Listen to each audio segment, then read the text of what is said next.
बिस्मिल्लाहिर्रहमानिर्रहीम। अस्सलामुअलैकुम व्यूअर्स, मैं आ गई हूँ आप लोगों के लिए हरीसा की रेसिपी लेकर।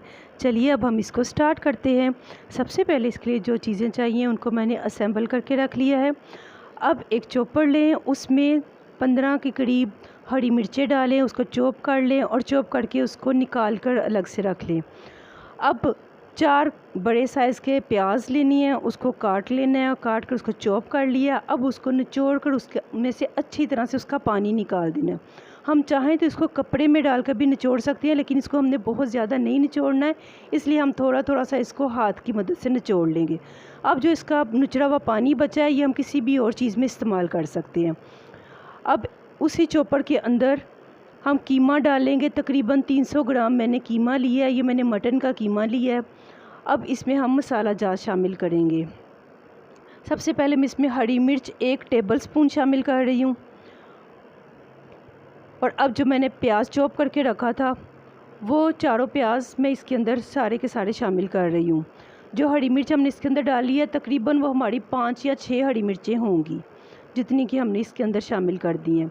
अब 2 टेबलस्पून मैं इसमें अदरक का पेस्ट डाल रही हूँ। अब इसमें लहसुन 1 टेबलस्पून के करीब डलेगा।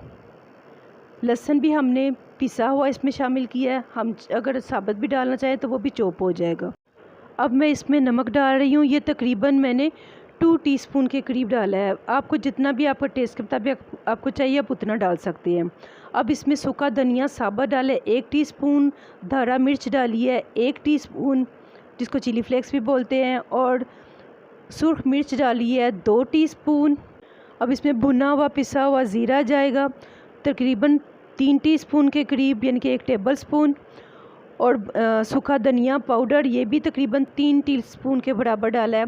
और ज़ीरा साबुत डाला है 1 टीस्पून। और तेल इसमें शामिल कर रही हूँ 2 टेबलस्पून के करीब। अब इन तमाम चीज़ों को मैं चॉप कर लूँगी। इसको अच्छी तरह से हमने चॉप कर लेना है। ये जितना अच्छा चॉप हुआ होगा उतने ही अच्छे कबाब तैयार होंगे, इसलिए आप इसको एक स्मूथ सी इसकी डो तैयार कर लें। तेल की मदद से इसके अंदर चिकनाहट भी आ जाएगी। अब इसको हम एक बाउल में इस कीमे को निकाल लेंगे और हम अपने हाथ के ऊपर हल्का हल्का सा पानी लगाकर इसके हम कबाब रोल कर लेंगे। इसके खूबसूरत से छोटे छोटे से साइज़ के कबाब बनेंगे। इसके ज़्यादा लंबे सीख कबाब जैसे नहीं बनते, इसका ज़्यादा साइज़ छोटा सा रखना होता है। अब हम अपनी अगली प्रिपरेशन शुरू करते हैं, जिसके लिए मैंने बकरे का गोश्त लिया है। ये मैंने लेग पीस का गोश्त लिया है, जिसको थाई पीस भी बोलते हैं, रान का गोश्त। ये मैंने तकरीबन आधा किलो के करीब लिया है। इसमें हड्डी नहीं है, ये बग़ैर हड्डी के गोश्त लिया है। अब एक देचकी लें, उसको गर्म करें, उसमें 1 टेबलस्पून घी डालना है। इसमें हम तेल नहीं शामिल करें, घी शामिल करें। घी को गर्म होने तक, घी के गर्म होने पर इसमें हम गोश्त डाल देंगे और अब हम इसको पकाना शुरू कर देंगे। इस गोश्त को जब तक इसका पानी खुश्क ना हो जाए तब तक इसको पकाते रहना है।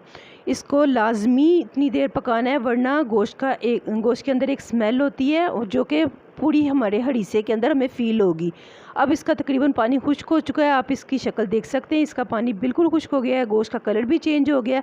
अब मैं इसमें मसाला जात शामिल करूँगी, जिसमें मैं सबसे पहले इसमें शामिल करूँगी 1 अदद प्याज जो कि मैंने काट ली है।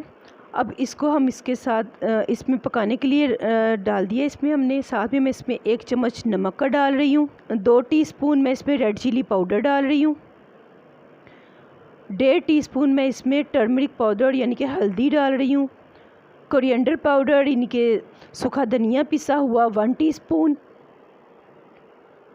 और 1 अदद टमाटर ये दरमियाने साइज़ का मैंने लिया है, और 2 टीस्पून मैं इसमें अदरक लहसुन का पेस्ट डाल रही हूँ। और साथ में मैं इसमें 2 गिलास पानी के शामिल कर रही हूँ।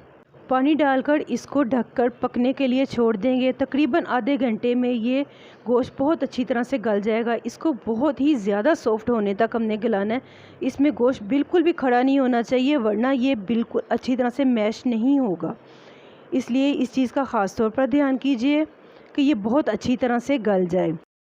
अब मैंने गंदम का दलिया लिया है, जो कि मैंने आधा गिलास लिया है। वज़न में ये तकरीबन आधा पाव है यानी 125 ग्राम। इसको मैंने एक गिलास पानी में डालकर इसको अच्छी तरह से वॉश करने लगी हूँ। इसको जब वॉश करेंगे तो इसके अंदर काफ़ी सारा गंद निकलता है, उसको लाजमी स्ट्रेन कर लीजिएगा और फिर दोबारा से साफ़ पानी इसके अंदर डालकर फिर इसको भीगने के लिए छोड़ दीजिएगा। इसको 6 घंटे के लिए लाजमी भिगोना है, वरना ये नहीं गलेगा। और अब राइस लें, चावल लें आधा गिलास, ये भी तकरीबन 125 ग्राम के करीब हैं, इसको भी भिगो दें। इसको और साथ में मसर की दाल जिसको कि लेंटिन भी बोलते हैं, इसको हमने 1 गिलास पानी के साथ इसको भी भिगो देना है। इन दोनों चीज़ों को हमने 1 घंटे के लिए भिगोना है, ये 1 घंटे में सोख हो जाती हैं। अब इन दोनों चीज़ों को हम बाद में एक साथ बॉईल भी कर सकते हैं। अब हम तीसरा पोर्शन तैयार करते हैं, जिसके लिए मैंने आधा किलो पालक ली है। पालक को मैंने धो लिया और इसको मैंने बड़ी कटिंग की है। इसको बिल्कुल भी मोटे मोटे पीसों में नहीं रखना है, इसकी जितनी आप बड़ी कटिंग कर सकते हैं उतनी ही ज़्यादा अच्छी है, क्योंकि हमने इसको बाद में चॉपर में चॉप नहीं करना है, इसलिए इसको अभी से ही अच्छी तरह से बड़ी बड़ी काट लेना है। अब इसको 1 गिलास पानी डालकर मैंने बॉईल होने के लिए रख दिया है। अब दूसरे बर्तन में मैं पानी डाल रही हूँ, तकरीबन मैं इसमें 2 गिलास पानी डाल रही हूँ। जब उसको बॉईल आएगा तो फिर मैं उसमें मसर जो मैंने भिगोए हुए थे वो डाल रही हूँ, और साथ में जो चावल मैंने भिगो के रखे थे वो भी मैं इसी के अंदर शामिल कर रही हूँ। जिस पानी में ये दोनों चीज़ें भिगोई थी वो पानी भी मैंने साथ ही शामिल कर दिया है। अब इसमें 1 चम्मच नमक का डाल रही हूँ। आप अपनी टेस्ट के मुताबिक इसमें नमक डाल सकते हैं। मिर्चें वगैरह हमने गोश्त में डाल दी थी, इसमें हम सिर्फ नमक शामिल कर रहे हैं। अब ये बॉईल हो चुकी है और ये बहुत सॉफ्ट होनी चाहिए, बिल्कुल इसको गला लेना है। अब एक और बाउल लें, उसमें तकरीबन 4 गिलास के करीब आप पानी डालें। पानी को बॉईल आने तक पकाएं। जब पानी में बॉईल आ जाए तो फिर उसमें मैंने जो भीगा हुआ दलिया था वो डाल दिया। अब उसको भी मैंने साथ ही चम्मच चला दिया, वरना अगर चम्मच नहीं चलाया तो ये चिपक जाता है आपस में, फिर इसको गलने में और ज़्यादा टाइम लगता है। अब साथ में मैं इसमें नमक भी शामिल करूँगी। इसमें तकरीबन 1 चम्मच नमक का मैंने शामिल कर दिया। दलिए को गलने में चावल और मसर की निस्बत थोड़ा सा ज़्यादा टाइम लगता है, इसलिए इसको हमने अलग से बॉईल किया है ताकि ये अच्छी तरह से गल जाए। और अगर ये थोड़ा सा कम गला हुआ हो तो हम इसमें उबलता हुआ पानी मज़ीद शामिल करके इसको अच्छी तरह से गला लेंगे। अब हम अपने गोश्त वाले सालन की तरफ देखते हैं। ये बिल्कुल गला हुआ होना चाहिए, मैं इसको चेक कर रही हूँ। अगर इसकी बोटी बहुत आराम से टूट जाती है तो इसका मतलब ये तैयार हो चुका है।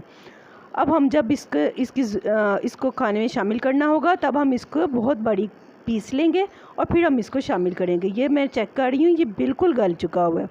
अब एक अलग से पैन लें, ज़रा बड़े साइज़ का अब लें, उसमें तकरीबन 1 कप घी शामिल करना है। घी जब गर्म हो जाएगा तो उसमें बॉईल हुई पालक जो थी उसको हमने चट्टू वटे में या हावन दस्ते में डालकर उसको पीस लिया है, और पीस कर हमने इसके बीच में शामिल किया है। इसको हमने चॉपर में चॉप नहीं किया है, इसको हमने थोड़ा सा मोटा ही रखना होता है। अब इसको अच्छी तरह से हम घी में फ्राई कर लेंगे। जब तक ये अच्छी तरह फ्राई ना हो जाए तब तक इसको भूनते रहना है। तकरीबन इसको 5 मिनट लग जाएंगे इसकी भुनाई में। अब हम इसमें हरी मिर्चें तकरीबन 5 से 6 अदद इसमें शामिल कर लेंगे। ये कटी हुई तकरीबन 1 टेबलस्पून के करीब हो जाती है। अब वो हमने इसमें शामिल कर दी और हम इसको अब अच्छी तरह से चम्मच चला लेंगे। अब जब थोड़ा सा ये पक जाएगी तो फिर हम इसमें साथ ही इसी पालक के अंदर गोश्त शामिल करना शुरू कर देंगे। गोश्त को हमने चट्टू में डालकर उसको अच्छी तरह से कूट लिया है और कूट कर हम इसको इसमें शामिल कर रहे हैं पालक के अंदर। इसको हमने चॉपर में चॉप नहीं करना, वरना इसके रेशे जो हैं वो उनकी कटिंग हो जाएगी, फिर ये खूबसूरत नहीं लगती है और टेस्ट में भी कमी आ जाती है। इसलिए आप इसको अगर इस तरह की इसका टेक्सचर रखना चाहते हैं तो फिर आप इसको चट्टू में पीस लें, या फिर आप इसको मदानी वगैरह की मदद से इसको पीस लें। अब इसको पालक के साथ अच्छी तरह से भून लेना है। यहाँ पर इस स्टेज पर इसकी बुनाई बहुत ज़्यादा ज़रूरी है, क्योंकि हमने इसमें प्याज, टमाटर, लहसुन, अदरक सब कुछ डाला था और उस तमाम मसालों की अभी तक बुनाई नहीं हुई थी। अब ये पालक के साथ ही इसकी बुनाई होगी। अब ये अच्छी तरह से भुन चुका है, इसका कलर भी चेंज हो चुका है। अब हम इसको इस अगले प्रोसेस तरफ चलेंगे। अब हम इसमें दालें शामिल करेंगे जो कि हमने बॉईल करके रखी थी। अब मैं इन दालों को चॉपर में पीसूँगी। सबसे पहले मैं मसर की दाल और चावल उसको चॉपर में डालकर इसको मैं अच्छी तरह से चॉप कर लूँगी और चॉप करने के बाद मैं इसमें शामिल करूँगी। अगर मैंने इसको यहाँ पर चॉप नहीं किया तो फिर इसको बहुत ज़्यादा घोटने की मदद से घोटना पड़ता है। मैंने अब इसको अपने काम को आसान करने के लिए और इसका टेक्सचर अच्छा रखने के लिए मैंने इसको चॉपर में चॉप कर लिया है। अगर आपके पास हैंडी बीटर है तो आप उसके साथ भी ये काम इजीली कर सकते हैं। अब इसी तरह से दलिए को भी मैंने इसमें डाल दिया है और दलिए को भी मैं अच्छी तरह से पीस लूँगी। जब दलिया भी ग्राइंड हो जाएगा तो फिर हम उस दलिए को भी इसी के अंदर शामिल कर देंगे। दलिए के बारे में ख़ास तौर पर एहतियात कीजिएगा कि ये अच्छी तरह से चॉप हो जाए।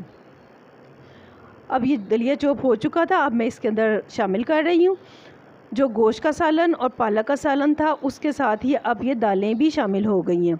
अब हम इसको अच्छी तरह से चम्मच चला के इसको अच्छी तरह से मिक्स कर लेंगे। नीचे फ्लेम भी हमने मीडियम रखना है, बहुत ज़्यादा तेज़ फ्लेम नहीं रखना है, दरमियानी आंच पर इसने पकना है। और अभी ये बहुत ज़्यादा इसका टेक्सचर हार्ड है। अब इसमें मैं थोड़ा सा पानी शामिल करूँगी। जो चॉपर में मेरी थोड़ी सी दाल रह गई थी, मैं उसी में थोड़ा सा पानी शामिल करके उसी पानी को इसमें शामिल कर रही हूँ। पानी मैंने इसमें तकरीबन 3 गिलास के करीब शामिल किया है। अभी इस वक्त मैं आपको 1 गिलास दिखाया है, लेकिन इसमें ये बहुत ज़्यादा हार्ड थी और अभी इसने कुछ देर पकना भी था, तकरीबन 15-20 मिनट इसने पकना था, इसलिए मैंने इसमें थोड़ा सा मज़ीद पानी शामिल किया था। मैंने तकरीबन इसमें 3 गिलास पानी के शामिल किए थे। अब मैं इसमें मसाला जार डालने लगी हूँ। सबसे पहले मैं इसमें 1 टीस्पून चाट मसाला डालूँगी। दूसरे नंबर पर मैं इसमें ज़ीरा डालूँगी। भुना हुआ पिसा हुआ ज़ीरा मैंने 1 टेबल स्पून इसमें शामिल किया है। अब इसमें मैं गरम मसाला डाल रही हूँ 1 टीस्पून और काली मिर्च पाउडर इसमें मैं डालूँगी, वो मैंने ½ टीस्पून डाली है। अब इन तमाम मसालों के साथ इसको फिर दोबारा से अच्छी तरह से चम्मच चला के इसको मिक्स कर दें और साथ ही साथ ये पकता भी रहेगा। अब इन तमाम मसालों की खुशबू इसके अंदर जाएगी। ये मसाला जात वो हैं जो खानों में एंड पे डलें तो ही ज़्यादा मज़े के लगते हैं। अब इस तरह से मैंने इसको बिल्कुल रेडी कर लिया। ये तकरीबन हमारा हरीसा तैयार होने वाला है। अब जो हमने कबाब सबसे पहले हम लोगों ने उसको कबाब की शेप में कीमे को बना कर रखा था, अब उसकी तैयारी शुरू करते हैं। अब मैंने फ्राई पैन में तकरीबन आधा कप तेल डाल दिया है। जब जैसे ही तेल गर्म हुआ तो मैंने इसमें कबाब डालने शुरू कर दिए। तकरीबन ये 25-30 कबाब है जो कि मेरे 300 ग्राम कीमे से तैयार हुए थे। उसमें प्याज भी था, इसलिए उसकी वजह से इसकी क्वांटिटी ज़्यादा लग रही है। अब इनको हम अच्छी तरह से फ्राई कर लेंगे। पहले इन कबाबों का अपना पानी निकलेगा, जब वो खुश्क हो जाएगा उतनी देर में उसी पानी के अंदर ये तमाम कबाब बहुत अच्छी तरह से पक जाएंगे। इनको मुकम्मल तौर पर पकने तक, इनका कलर चेंज हो जाने तक हमने इसको पकाना है। अब जब ये तैयार हो चुका है, उधर से हमारी दाल भी तैयार हो चुकी है, जो हरीसा है वो भी हमारा तैयार हो चुका है। अब हम इन चीज़ों को मिक्स करेंगे। इसकी बहुत ही अच्छी खुशबू आती है। जब ये कबाब तैयार हो रहे होते हैं तो ये बहुत ही ज़्यादा मज़े के लग रहे होते हैं। इन कबाबों को हम सेपरेटली अलग से रोटी के साथ भी खा सकते हैं। ये भी एक मुकम्मल खाना है। ये इस हंडिया में तकरीबन 5 खाने अलग अलग तैयार करके फिर उन सबको एक साथ एक ही बाउल में जमा किया गया है। अब ये मैं इसको प्लेटर में डालना शुरू हो गई हूँ जो मैंने हरीसा तैयार करके रखा था। अब देखें, इसको जब मैं डाल रही हूँ तो उस गोश्त की वजह से इसके अंदर एक लेस सी नज़र आ रही है और वो दलिया की वजह से भी है और गोश्त की वजह से भी है। अगर हमने गोश्त को चॉपर में चॉप किया होता तो फिर इसकी ये तार नहीं बंधनी थी। अब जो मैंने कबाब फ्राई किए हुए थे वही कबाब मैं उसके ऊपर रख रही हूँ। ये चाहें तो हम इसके अंदर भी डाल सकते हैं। इसमें थोड़ा सा मैंने डेकोरेशन के लिए इसके ऊपर सजा दिए हैं। बाकी सारे कबाब मैंने देचके के अंदर ही डाल दिए थे और जो जिस तेल में तला गया था वही तेल इसके अंदर शामिल हो गया साथ ही। और अब हम इसको अच्छी तरह से मिक्स कर लेंगे। जो हमारा देचका है वो भी तैयार है और हमारा प्लेटर भी तैयार है। अब हमने इसकी सर्विंग करनी है। सर्विंग के लिए भी एक कोई खूबसूरत सा अंदाज़ा बनाते हैं। आप इस रेसिपी को ज़रूर ट्राई कीजिएगा, ये बेहद लजीज तैयार होती है। अब मैंने इसको लेमन के साथ और हरा धनिया के साथ डेकोरेट किया है। आप इस रेसिपी को ज़रूर ट्राई कीजिएगा और मुझे अपना फीडबैक ज़रूर दीजिएगा और मुझे अपनी दुआओं में भी ज़रूर याद रखिएगा। मुझे उम्मीद है आपको मेरी ये रेसिपी बहुत पसंद आएगी। अल्लाह हाफिज़। अस्सलाम वालेकुम रहमतुल्लाहि व बरकातुहू।